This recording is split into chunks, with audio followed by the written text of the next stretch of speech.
کل یہ بات ہوئی تھی کہ آخر پورے ماحول اور معاشرے اور رشتہ داروں اور خاندان والوں کو بدلنے کا طریقہ کیا اختیار کیا جائے۔ اگر ایسا ماحول ہو کہ 100 میں 90 آدمی دیندار ہیں، 10 آدمی بے دین ہیں، تو بڑا آسان ہے کہ 90 آدمیوں کا دباؤ جب 10 آدمیوں پر پڑے گا تو ان 10 آدمیوں کو خود بخود اللہ کی خاطر نہ صحیح تو لوگوں کی دیکھا دیکھی دین پہ چلنا پڑے گا۔ جیسے ایران میں کافی حد تک اس کی مثال ہمارے سامنے آتی کہ 95% 99% معاشرہ صحیح ہے، تو 100 میں 2 یا 4 یا 5 ہے، وہ باوجود یہ کہ دل سے نفرت کرتے ہیں اسلام کے احکامات سے بھی، واجبات و حرام کی پابندی سے بھی، مگر عمل کرتے وقت مجبور ہیں کہ اس پہ عمل کریں، حکومت کے ڈر اور خوف کی وجہ سے نہیں بلکہ اپنے پورے ماحول اور معاشرے کے دباؤ کی وجہ سے۔ مگر ہمارا ملک پاکستان اور خصوصاً شہر کراچی، یہاں معاملہ بالکل الٹا ہے۔ دین کا جذبہ رکھنے والے اور دین کا شوق رکھنے والے انگلیوں پہ گنے جا سکتے ہیں۔ محلے میں دیکھیں تو وہاں پہ گناہگاروں کی اکثریت ہے، وہ نیک کام کرنے والوں پہ دباؤ ڈالتے ہیں کہ تمہیں اپنی نیکی چھوڑنا پڑے گی۔ خاندانوں اور رشتہ داروں میں دیکھیں تو وہاں بھی شریعت کا مذاق اڑانے والوں کی اکثریت ہے۔ چند بیچارے جو پابند شریعت ہیں ان پر ان کا دباؤ برقرار رہتا، نتیجہ یہ نکلتا کہ اچھے خاصے سمجھدار دین اور شریعت کی باتوں کو جاننے والے بھی بہت سے مقام پر مجبوراً صحیح مگر گناہ میں شریک ہو جایا کرتے ہیں۔ جس کی واضح مثال ہماری یہاں کی شادیاں ہیں کہ عام حالات میں پردہ دار عورت اس موقع پہ ہتھیار ڈالنے پہ مجبور ہو جاتی، تو ایسے ماحول میں آخر کس طرح ہم اپنی تبلیغ کی ذمہ داری کو پورا کریں؟ ماحول کتنا ہی خراب نہ ہو، ہمارے اوپر ذمہ داری باقی۔ غالباً جمعے کی مجلس میں نے وہ روایت پیش کی تھی کہ جس شہر پہ عذاب آ رہا تھا اور ایک انتہائی نیک مومن تھا، لیکن اس کے اوپر بھی عذاب آیا فقط اس لیے کہ اس نے باقی شہر والوں کو دین کے احکامات کیوں نہ بتائے۔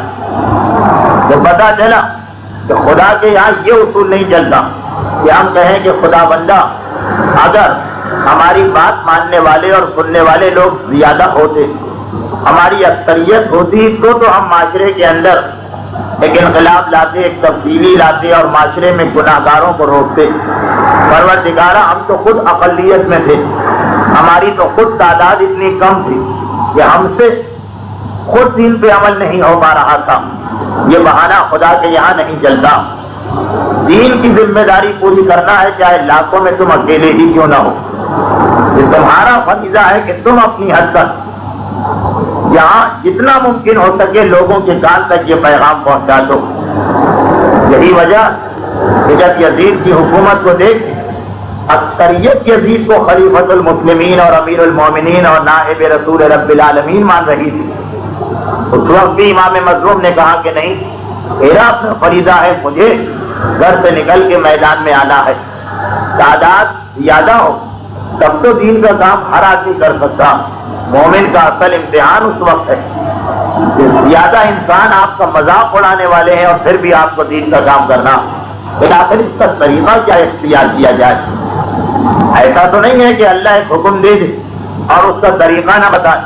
لا یکلف اللہ نفسا الا وسعها، خدا کوئی ایسا حکم دے ہی نہیں سکتا کہ جس کی ہم میں طاقت نہ ہو۔ تو معاشرے میں اگر 10,000 انسانوں میں 200 دین پہ عمل کر رہے ہیں اور 10,500 دین کے مخالف ہیں، تو یہ 200 آدمی آخر کس طریقے سے معاشرے کو تبدیل کر سکتے ہیں؟ آئیے اس کے لیے خود سیرت رسول کو دیکھیں کہ پیغمبر اسلام نے کیا طریقہ اختیار کیا۔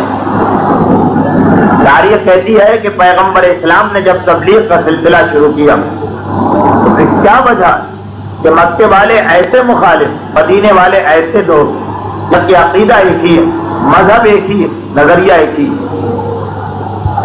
یہ فرق آپ تاریخ سے پوچھ لیجیے۔ تاریخ یہ بتاتی کہ مدینے والوں کا جھگڑا ہمیشہ یہودیوں سے رہتا تھا۔ مدینے میں ایک کافر تھے، ایک یہودی تھے۔ یہودیوں کو مدد شام وغیرہ کے علاقے سے آتی تھی جہاں یہودیوں کی حکومتیں تھیں، تو مدینے والے ہمیشہ مکے والوں سے مدد لے کے آتے تھے کہ یہودیوں سے جنگ کرنا، آپ ہماری مدد کریں، پیسہ دیں، تھوڑی سی فوج دیں، کچھ لڑنے والے دیں، اور ہمیشہ یہ دستور رہتا تھا۔ ایک مرتبہ ایسا ہی ہوا کہ کئی سالوں کے بعد پھر یہودیوں کا دباؤ بڑھ گیا اور انہوں نے مدینے کے کافروں کو نقصان پہنچانا چاہا۔ جلدی جلدی ایک جماعت، ایک گروہ، ایک وفد، ایک ڈیلیگیشن تیار کیا گیا کہ جاؤ اور جا کر مکے والوں سے کہو کہ مدد کرنا۔ چنانچہ یہ لوگ گئے، مکے پہنچے اور کہا کہ پھر وقت مدد آ گیا ہے، ہمارے دشمن زیادہ ہو گئے ہیں، آپ ہماری مدد کریں۔ مکے والوں نے کہا افسوس، ویسے تو ہم ہمیشہ تمہاری مدد کرتے، لیکن اس دفعہ ہم مجبور ہیں۔ مدینے والے حیران ہو گئے، بھائی آپ کی مجبوری کیا ہے؟ جواب دیا کہ ہم خود ایک پریشانی میں پھنس گئے ہیں، ہمارے یہاں ایک عجیب آدمی آ گیا ہے جس نے آ کے ہمارے پورے معاشرے کو درہم برہم کر دیا، خاندانوں میں جھگڑے ڈلوا دیے، شوہر بیوی میں لڑائی، اولاد و والدین میں لڑائی، بھائی بھائی میں لڑائی، پڑوسی پڑوسی میں لڑائی۔ ابھی تو ہمیں اس کا مقابلہ کرنا، ہم تمہیں پیسے دیں گے، فوج دیں گے تو ہم کمزور پڑ جائیں گے۔ مدینے کے وقت نے یہ بات سنی، کہا کہ پھر تو مجبوری ہے، آپ کی حفاظت زیادہ ضروری، کیونکہ آپ تو خانہ کعبہ کے محافظ ہیں، اگر آپ کو نقصان پہنچا تو ہمارا مذہب مٹ جائے گا، ہمیں نقصان پہنچا تو دین کو نقصان نہیں ہوگا۔ خیر راضی ہو گئے، لیکن جواب دیا کہ جانے سے پہلے ہم خانہ کعبہ کا طواف کرنا چاہتے ہیں۔ خانہ کعبہ کا طواف اسلام سے پہلے بھی مکے کے کافروں میں رائج تھا اور بڑے احترام کے ساتھ خانہ کعبہ کا طواف کیا جاتا تھا۔ مکے والوں نے جو یہ سنا تو گھبرا گئے کہ کیا غضب کر رہے ہو، کیوں اپنے عقیدے کے پیچھے پڑے، کیا تمہیں نہیں معلوم کہ وہ جادوگر وہیں خانہ کعبہ کے پاس تو بیٹھتا اور ایسا اس کا جادو ہے، جو آدمی بھی اس کی آواز سن لیتا ہے وہ اسی کا ماننے والا بن جاتا۔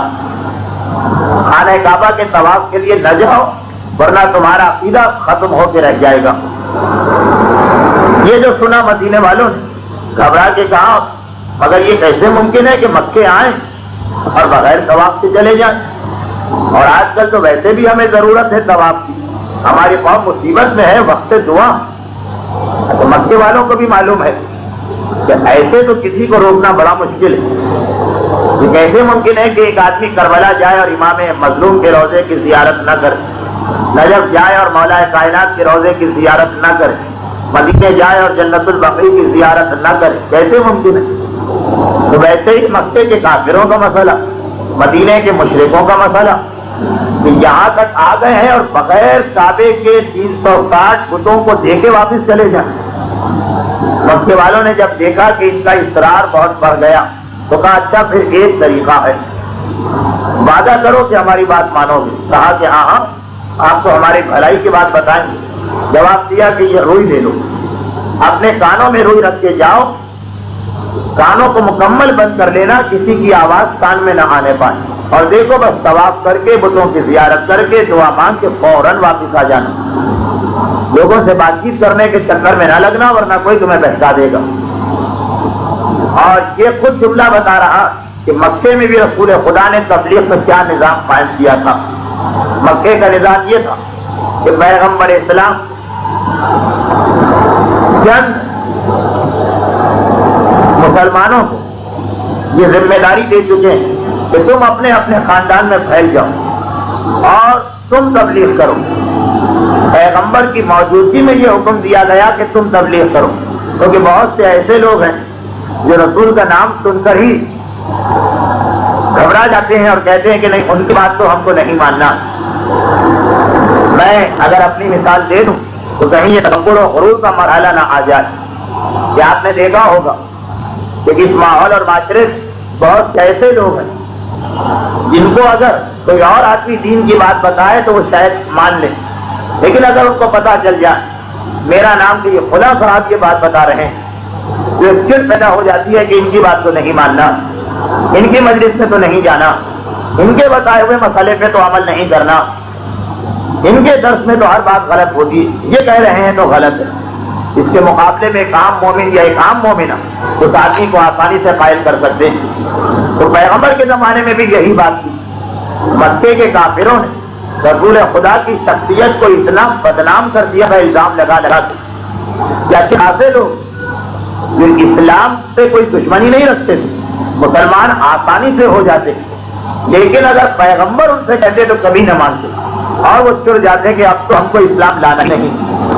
تو پیغمبر اسلام نے پھر یہ طریقہ اختیار کیا کہ جو آدمی پیغمبر کی بات قبول کر چکے ان سے کہا کہ اب تم اپنے محلے اور رشتے داروں اور خاندانوں میں پھیل جاؤ، اور جو لوگ میرے قریب آنے کو تیار نہیں تم انہیں جا کے ان کی تعلیم دو، تمہاری بات شاید وہ آسانی سے مان لیں۔ یہی مکے کے کافروں نے ان مدینے والوں سے کہا کہ خبردار کسی سے بات چیت نہ کرنا، اس آدمی کے اتنے ماننے والے ہیں کہ وہ تمہیں بہتا دیں گے۔ خیر مدینے والے تیار ہو گئے، کہا کہ ٹھیک ہے آپ کی بات صحیح ہے، اور یہ لوگ روئی لے کے چلے۔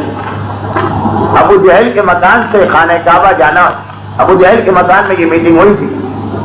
راستے میں ایک دوسرے سے کہنے لگے کہ یہ کیسی ہم نے بے وقوفانہ بات کا وعدہ کر دیا، ہم کوئی عام آدمی تو نہیں، ہماری قوم نے ہم کو مدد لینے کے لیے مکے میں بھیجا، ہم اپنی قوم کے منتخب آدمی، سمجھدار، پڑھے لکھے، حالات کو جاننے والے، سیاسی آدمی، ہم عام یا سیدھے سادے یا بھولے والے آدمی تو نہیں ہیں کہ کوئی ہم کو بہکا دے اور گمراہ کر دے۔ ہم آخر اس آدمی سے اتنا کیوں ڈر جائیں کہ اپنے کانوں میں روئی رکھ کے کان بند کر دیں؟ دیکھیں تو صحیح وہ کیا کہے گا۔ ہم نے بھی دنیا دیکھی ہے، ہم نے بھی سرد و گرم زمانہ دیکھا ہے، تجربے کار آدمی ہے، ایسے تو اس کی بات نہیں مانیں گے۔ بس یہ خیال آ گئے اور یہ مکے کے حرم میں داخل ہوئے، طواف کر رہے تھے، ادھر پیغمبر اسلام حجر اسود کے قریب قرآن کریم کی تلاوت میں مشغول تھے۔ قرآن کی آواز جو کان میں پڑی تو ایک مرتبہ دل کھینچنے لگا، یہ ہماری عربی زبان مگر ایسا کلام نے تو آج تک نہیں سنا، آج تک ہم نے ایسا کلام نہیں سنا، یہ تو بڑا عجیب کلام ہے، قرآن پانے کی اجازت ہے۔ ایک مرتبہ ان کا دل کھینچنے لگا، ذرا چل کے دیکھیں تو صحیح یہ کیا بات کہہ رہا۔ اچھا عربوں میں شعر و شاعری کا، نثر کا اپنی زبان پہ فخر کرنے کا بڑا رواج تھا، کہا ذرا چل کے سنیں یہ کوئی نئی چیز لگتی ہے۔ وہاں گئے، پیغمبر کی بات سنی، سیدھی سادی بات، سچا کلام، پروردگار کی حقانیت، کوئی سیاست نہیں، کوئی معاذ اللہ مکر و فریب نہیں، ایک ایسی بات کہ اگر انسان کے پاس تعصب نہ ہو تو فوراً اس کی عقل مان لیتی ہے کہ یہ صحیح بات ہے۔ مدینے والوں کے پاس اتنا تعصب نہ تھا جو مکے والوں کے پاس تھا، کیونکہ نہ ان کی حکومتیں تھیں، نہ ان کے پاس اتنی بلد تھی، نہ ان کو اتنا خطرہ تھا۔ فوراً پیغمبر کے کلام کی سچائی پہ ایمان لے آئے، کہا کہ یہ کلام تو ہمیں برحق لگ رہا، اور مسلمان ہو کے مدینے واپس آئے۔ پیغمبر نے ان کی ایک ذمہ داری سونپی کہ تم مسلمان ہو گئے ہو تو مسلمان گھر میں جا کے نہیں بیٹھ جاتا، بلکہ اب تمہاری ذمہ داری کہ تم جتنے آدمی 2 یا 3 یا 4 اپنے شہر میں جا کے اسلام کو آہستہ آہستہ پھیلاؤ، اور اگلے سال تمہاری تعداد بڑھ جانا چاہیے۔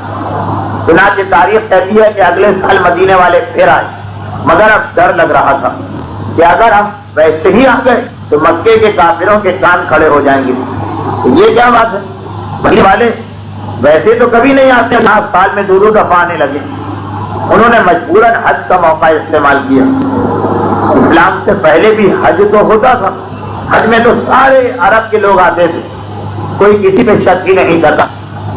10 یا 12 آدمی آئے اور انہوں نے آ کر پیغمبر اسلام کے ہاتھ میں اسلام قبول کیا۔ پیغمبر نے کہا کیا کہ مزید تبلیغ کرو، اور تیسرے سال آؤ تو تمہاری تعداد اس سے بھی زیادہ ہونا چاہیے۔ تیسرے سال 72 آدمی آئے، جس میں 70 مرد اور 2 عورتیں، اور یہ پیغمبر اسلام سے حج کے موقع پر اس طرح کہ باقی سب کافر تو اپنے حج میں لگے ہوئے تھے، یہ چپکے سے پیغمبر کے پاس گئے، اسلام قبول کر لیا۔ انہی میں جابر ابن عبداللہ انصاری بھی تھے کہ جن سے حدیث قصہ کی روایت بھی ہے، اور جو میدان کربلا امام مظلوم کی قبر کے سب سے پہلے شاعر ہیں، جن کے ذریعے رسول خدا 5ویں امام کو سلام بھجوایا تھا اور یہ نابینا ہو گئے تھے۔ اس وقت جو میں زمانہ بتا رہا ہوں، ان کی چڑھتی جوانی یہ بھی آ گئے، اور ایک مرتبہ یہ سارا کا سارا گروہ پیغمبر کے ہاتھ میں اسلام قبول کرتا، اور یہ طے پاتا ہے کہ مکے کے حالات تو دن بدن خراب ہوتے جا رہے ہیں۔ کل کا دن جو گزرا جناب خدیجہ الکبریٰ کی وفات کا دن تھا۔ حضرت ابو طالب اور جناب خدیجہ یہ دو شخصیتیں تھیں جنہوں نے مکے کے کافروں کے مقابلے میں رسول کو بچایا ہوا تھا۔ ابو طالب گھر سے باہر رسول کا ساتھ دیتے، جناب خدیجہ گھر کے اندر رسول کی ہمت بچاتی، اور یہ دونوں ہی یکے بعد دیگرے 1.5 مہینے کے وقفے میں انتقال کر گئے۔ پیغمبر اسلام یک و تنہا بھی رہ گئے، اور اب ضرورت تھی کہ ایک ایسا مرکز ڈھونڈا جائے جہاں سے تبلیغ ہو۔ مدینے والوں نے کہا اللہ کے رسول آپ کیوں ان ظالموں اور کافروں کے بیچ میں ہیں کہ یہ لوگ خود بھی اسلام نہیں قبول کرتے اور باہر سے کسی آنے والے کو بھی آپ کے پاس نہیں آنے دیتے۔ اس وقت تک عرب میں کتنے ہی ایسے علاقے تھے، عرب تو عرب، یمن تک جو عرب سے بہت دور پیغمبر اسلام کا نام پہنچ گیا تھا، مگر وہاں کے لوگ اسلام اس لیے قبول نہیں کر رہے تھے کہ ایک مرتبہ ذرا جا کے بات تو کرے رسول سے، اور آنے کا موقع نہیں ہے۔ مکے کے کافروں نے اتنا سخت پہرا لگایا ہوا، چنانچہ مدینے والوں نے کہا کہ آپ مکے میں کیوں رہتے ہیں، آئیے ہمارے شہر میں، ہم آپ کو رکھیں گے، ہم آپ کی حفاظت کریں گے، ہم آپ کا ساتھ دیں گے۔ تو پیغمبر اسلام نے یہ کہا کہ ٹھیک ہے، مگر اس طرح سے نہیں، 72 آدمیوں کا وجود اسلام کے لیے فائدہ مند نہیں، اس سے زیادہ تو مکے میں، مدینے میں اگر جانا ہے تو ایک مرکز بنانا چاہیے۔ پیغمبر نے اپنے صحابی موصب ابن عمیر کو بلایا۔ یہ وہ صحابی ہیں کہ جو شکل و صورت میں رسول خدا کے انتہائی مشابہ تھے، چنانچہ جنگ احد میں یہ مارے گئے، شہید ہوئے، تو ان کی شہادت سے لوگوں کو دھوکہ ہو گیا کہ شاید رسول خدا شہید ہو گئے، اور وہ میدان جنگ کا نقشہ پلٹ گیا۔ اسلام لانے سے پہلے یہ انتہائی نازک مزاج تھے، حالت یہ تھی کہ 10-10 ہزار درہم کا عطر یہ ایک وقت میں لگایا کرتے تھے، انتہائی قیمتی عطر۔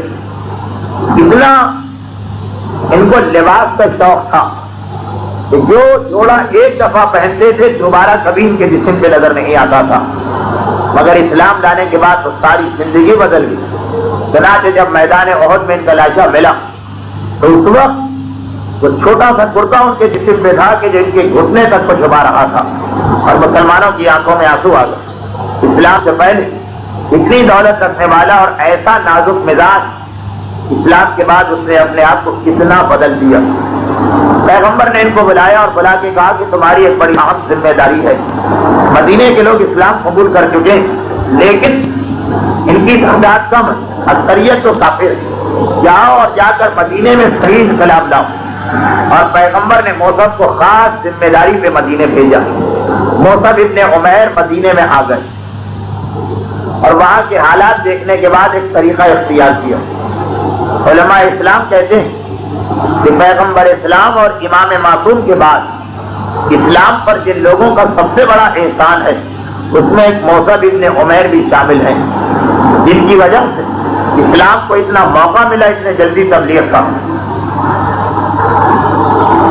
شاید آپ کو معلوم ہو کہ پیغمبر اسلام کی زندگی سب سے اہم واقعہ ہجرت کا واقعہ مانا جاتا کہ اگر پیغمبر مکہ چھوڑ کے مدینے نہ آتے تو اتنی تیزی سے اسلام نہ پھیلتا، مگر اس ہجرت کے واقعے میں موصب کا ہاتھ حصہ سب سے زیادہ۔ مدینے آئے، مدینے آنے کے بعد مدینے کے ماحول کو دیکھا، جو 72 آدمی اسلام قبول کر چکے جن میں عورتیں بھی تھیں اور مرد بھی، ان کے ساتھ مل کے ایک منصوبہ بنایا اور یہ طے پایا کہ مدینے کے ہر محلے میں ہفتے میں 1 مرتبہ یا 2 مرتبہ ایک درس دیا جائے گا۔ موصب کے لیے بہت آسان کام تھا۔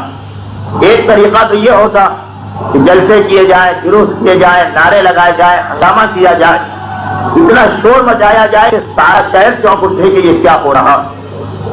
اس کے ذریعے بھی آپ اپنا پیغام دوسروں تک پہنچا سکیں، لیکن یہ بہت جلدی ختم ہو جانے والا کام ہے۔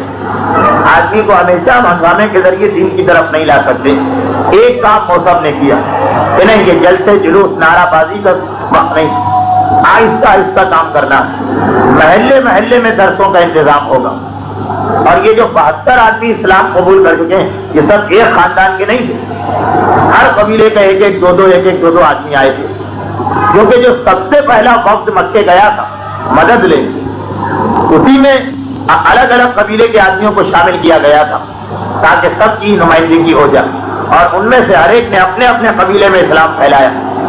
تو اب سمجھ لیجیے کہ جیسے کراچی کے مختلف محلے ارادر اور سولجر بازار اور نازم آباد اور فیڈرل ایریا اور ڈنگ روڈ اور ملک، ہر محلے کا ایک ایک دو تین آدمی اس 72 آدمیوں میں شامل ہے۔ ہر ایک کی ذمہ داری لگائی گئی کہ اپنے محلے میں اور اپنے خاندان میں تمہیں تبلیغ کرنا۔ اور پرانے زمانے میں طریقہ یہی ہوتا تھا کہ ہر خاندان ایک محلے میں رہتا تھا، یعنی یہ قبیلہ ہے وہ ایک محلے میں رہے گا، وہاں کوئی دوسرا آدمی نہیں آئے گا۔ آج تو ہمارے ساتھ مسئلہ کہ ہمارے پڑوسی اور ہیں، رشتے دار اور ہیں، رشتے دار کہیں رہتے ہیں، پڑوسی ہمارے ساتھ رہتے ہیں۔ اس وقت ایسا نہیں تھا، ہر ایک کا رشتے دار ہی اس کے پڑوس میں رہا کرتا تھا۔ اب یہ طے پایا کہ روزانہ یا ہفتے میں 2 مرتبہ یا 3 مرتبہ موسم ہر محلے میں جائیں گے، اور جو آدمی اسلام لا چکا ہے اس کے گھر میں بیٹھیں گے۔ اگر وہ عورت ہے تو وہ محلے کی عورتوں کو جمع کرے گی، مرد ہے تو محلے کے مرد۔ موسم آہستہ آہستہ کچھ مسئلے بتائیں گے، کچھ اسلام کے احکام بتائیں گے۔ چنانچہ 1 سال تک موسیٰ ابن عمیر نے ایسی تبلیغ کی شرطوں کے ذریعے گھر گھر جاتے کہ 1 سال کے بعد جب پیغمبر اسلام ہجرت کرنے کے لیے تیار ہوئے اور مکے سے نکل کے مدینے آئے تو مکہ بھی کافروں کا مرکز، مدینے بھی کافروں کا مرکز۔ مکے والے خون کے پیاسے اور ننگی تلواریں لے کے پیغمبر کے گھر کو محاصرے میں رکھ کے بیٹھ گئے کہ صبح ہو اور ہم محمد کی گردن اڑا دیں، اور ویسا ہی طریقہ مدینے والوں کا ہونا چاہیے تھا، ایک ہی قوم، ایک ہی قبیلہ، ایک ہی نسل اور ایک ہی عقیدہ۔ مکے کے لوگوں کی تلواریں نکلی اور مدینے میں یہ حالت ہے کہ جب پیغمبر کے آنے کی اطلاع مل رہی تو سارا مدینہ پیغمبر کے استقبال کے لیے امنڈ آیا، مرد تو مرد، عورتیں تک۔ اس زمانے میں پردے کا حکم تو نہیں آیا تھا، عورتیں تک گھروں سے نکل کے مدینے کی سرحد کے قریب آ کے کھڑے ہو گئے، اور لوگ اتنے بے چین کہ بار بار جو پھرتیلے نوجوان وہ کھجور کی درخت پہ چڑھ کے دور سے دیکھا کرتے ہیں کہ پیغمبر آ رہے ہیں یا نہیں آ رہے ہیں، اور جیسے ہی ایک مرتبہ کھجور کی درخت پر چڑھے ہوئے لوگوں کو رسول خدا نظر آ گئے، خوشی کا نعرہ بلند کیا، پیغمبر اسلام کے استقبال کو سارا مدینہ ٹوٹ پڑا۔ اور مدینہ کے قبیلہ بنو نجار، جہاں سے پیغمبر کی والدہ جناب آمنہ کا تعلق تھا، وہاں کی چھوٹی چھوٹی بچیاں دف بجاتی ہوئی آگے بڑھائیں، طلع البدر علینا من ثنیات الوداع، آج 14ویں رات کا چاند ہم پر طلوع ہو گیا ودا کی گھاٹیوں اور پہاڑیوں سے۔ یہ ودا مدینے کے ایک علاقے کا نام، جس طرف سے رسول آ رہے تھے، ودا کی پہاڑیوں سے 14ویں رات کا چاند نظر آیا۔ مکے کے کافر ننگی تلواریں لے کر رسول خدا کی دشمنی، پیغمبر کی گردن اڑانے کی بات کر رہے ہیں، اور انہی کی نسل سے تعلق رکھنے والے مدینے کے لوگ 14ویں رات کا چاند آ گیا، طلع البدر کہہ کے خوشی کے مارے نعرے لگا رہے ہیں۔ یہ سارا فرق اس تبلیغ کے نتیجے میں ہوا جو موسم نے کی، اور ہمیں بتایا کہ تبلیغ کا صحیح طریقہ یہ کہ اگر آپ یہ دیکھیں کہ معاشرے میں اکثریت آپ کی ہے اور گناہگار کم ہیں تو ان پہ دباؤ ڈالا جاتا، اور اگر نیک کام کرنے والے کم ہیں، گناہگار زیادہ ہیں، تو اب اتنی طاقت نہیں ہے کہ ہم ان پہ دباؤ ڈالیں۔ اب علم کی طاقت سے ان کو دین کے قریب لانا، آہستہ آہستہ کام کرنا، شور شرابہ ہنگامہ نعرے جلسے جلوس پمفلیٹ پوسٹر یہ ساری چیزیں بے فائدہ، آہستہ آہستہ گلی گلی محلے محلے علاقے علاقے درس قائم کیے جائیں، اور پھر اس کے ذریعے ہم اپنی یہ ذمہ داری پوری کریں گے۔ تو آپ یہ فیصلہ آپ کو کرنا، آپ پر واجب تو ہے کہ تبلیغ دین میں آپ حصہ لیں، یہ آپ کی واجب ذمہ داری ہے، ورنہ میدان قیامت اپنی ساری نیکیوں کے باوجود آپ کو اس کا جواب دینا پڑے گا۔ لیکن اب آپ اپنا ماحول دیکھیں، اگر آپ کا ماحول وہ ہے کہ اکثریت آپ کے یہاں دین کے راستے پہ چل رہی ہے، تو جو کم لوگ رہ گئے ہیں ان کے اوپر دباؤ ڈال کر ان کو دین کے راستے پہ لایا جائے، اور اگر آپ اپنے آپ کو کمزور پائیں کہ جی 60 70 50 100 200 سے زیادہ ایسی عورتیں نہیں جو صحیح دین کو سمجھیں، حرام و حلال کا خیال کریں، نماز اور روزے کے علاوہ بھی رزق حرام کا مسئلہ ہے، غیبت کا مسئلہ ہے، گانے کا مسئلہ ہے، تعلیہ کا مسئلہ، ان موقع پر بھی دین کی پابندی کریں۔ ایسی عورتیں موسم. تو اب آپ اپنی ذمہ داری کو اس طرح ادا کر سکی جو موسم ابن عمیر کے طریقے سے دین کے طریقے کو آگے بڑھائیں. جس انداز سے آپ کی استطاعت و وسائل بے شک اپنے گھر کے نوجوانوں سے اور مردوں سے مدد لیتے ہوئے درس کے اس سلسلے کو اتنا عام کر دیا جائے کہ بچے بچے کے ہاتھ تک یہ مسائل پہنچ جائیں. انشاءاللہ مدینے کی طرح کا انقلاب یہاں بھی آنا کوئی مشکل کام نہیں. لقد کان لکم فی رسول اللہ اسوۃ حسنہ. قرآن جب یہ کہہ رہا کہ رسول کی زندگی کو دیکھو، رسول کی زندگی میں تمہارے لیے بہترین نمونہ ہے عمل کرنے کا، تو رسول کی زندگی کا یہ پہلو ہمیں بتا رہا ہے کہ ہمیں کس انداز سے کام کرنا. برحمتک یا ارحم الراحمین وصلی اللہ علی محمد وآلہ الطاہرین.